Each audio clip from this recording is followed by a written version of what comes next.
सात जीवन बदलने वाले सबक श्रीमद् भगवत गीता से। जय श्री कृष्ण। आज की दुनिया शोर से भरी हुई है, तनाव, भागदौड़ और अनिश्चितता।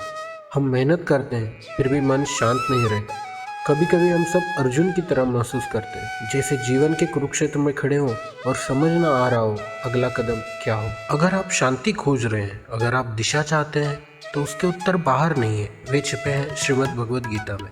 आज हम भगवान श्री कृष्ण द्वारा बताए गए 7 ऐसे जीवन बदलने वाले सबक समझेंगे जो आज की आधुनिक जिंदगी में भी उतने ही प्रासंगिक है। अगर आप इस ज्ञान को अपने जीवन में अपनाना चाहते हैं तो चलिए शुरुआत करते हैं। पहला सबक, अपेक्षाओं का जाल। श्री कृष्ण कहते हैं कर्म करने का अधिकार तुम्हारा है, लेकिन उसके फल पर नहीं। आज हम दुखी क्यों होते हैं? क्योंकि हम हर कर्म के बदले परिणाम चाहते हैं। मेहनत करते हैं तो तुरंत सफलता चाहिए, वीडियो डालते हैं तो व्यूज चाहिए, और जब वैसा नहीं होता तो मन टूट जाता है। श्री कृष्ण का संदेश बहुत स्पष्ट है, अपना कर्म पूरी निष्ठा और पूरे मन से करो, वही तुम्हारा धर्म है।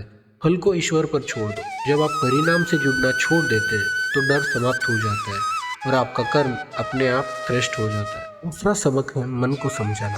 हमारा सबसे बड़ा मित्र और सबसे बड़ा शत्रु हमारा मन ही है। श्री कृष्ण कहते हैं जिसने मन को जीत लिया उसके लिए मन मित्र है, और जिसने नहीं जीता उसके लिए वही मन शत्रु बन जाता है।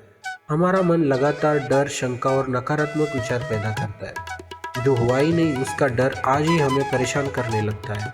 इसलिए मन का अभ्यास आवश्यक है। जैसे शरीर को मजबूत करने के लिए हम व्यायाम करते हैं, वैसे ही ध्यान, जप और नाम स्मरण से मन को प्रशिक्षित करना चाहिए, ताकि मन हमारा सेवक बने, मालिक नहीं। तीसरा सबक है क्रोध को समझाना। आज गुस्सा हर जगह दिखाई देता है, सड़क पर, घर में और सोशल मीडिया पर भी। श्री कृष्ण बताते हैं इच्छा से क्रोध जन्म लेता है और क्रोध से बुद्धि का नाश होता है। गुस्सा अचानक नहीं आता, वह अधूरी इच्छा से पैदा होता है। जब हमें वह नहीं मिलता जो हम चाहते हैं तब क्रोध जन्म लेता है। उसी क्षण सबसे जरूरी है रुकना और समझना यह केवल एक उम्मीद थी जो पूरी नहीं हुई।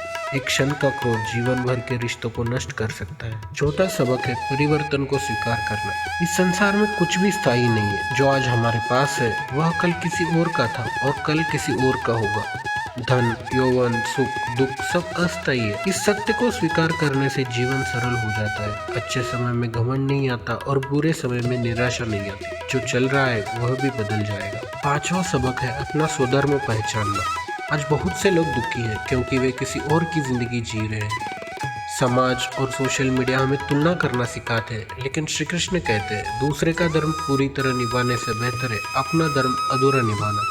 जिस स्वभाव और जिस प्रतिभा के साथ आप पैदा हुए हैं वही ईश्वर की योजना है।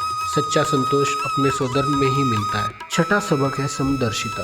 एक ज्ञानी व्यक्ति सबको एक ही दृष्टि से देखता है। अमीर, गरीब, मनुष्य, पशु, सबके भीतर वही आत्मा है। जब यह समझ आ जाती है तो नफरत, ईर्ष्या और अहंकार अपने आप समाप्त हो जाते हैं। मन हल्का हो जाता है और हृदय में करुणा जन्म लेती है। सातवां और सबसे बड़ा सबक है पूर्ण समर्पण। श्री कृष्ण कहते हैं सभी चिंताएं छोड़कर मेरी शरण में आ जाओ, मैं तुम्हें मुक्त कर दूंगा। डरने की कोई आवश्यकता नहीं है। जब जीवन बहुत भारी लगने लगे तो सब कुछ श्री कृष्ण के चरणों में रख दीजिए। जब भगवान स्वयं आपके जीवन के सारथी हो तो भय और चिंता अपने आप समाप्त हो जाते हैं। ये थे श्रीमद् भगवत गीता के 7 जीवन बदलने वाले सबक। अगर इनमें से एक भी संदेश आपके जीवन में उतर गया तो आपकी सोच और दिशा दोनों बदल सकती है। अब मुझे कमेंट में बताएं इनमें से कौन सा संदेश आपके हृदय को सबसे अधिक छू गया। अगर आप रोज ऐसी ही शांति और प्रेरणा चाहते हैं तो चैनल को सब्सक्राइब जरूर करें। नाम जपते रहे, मुस्कुराते रहिए। जय श्री कृष्ण।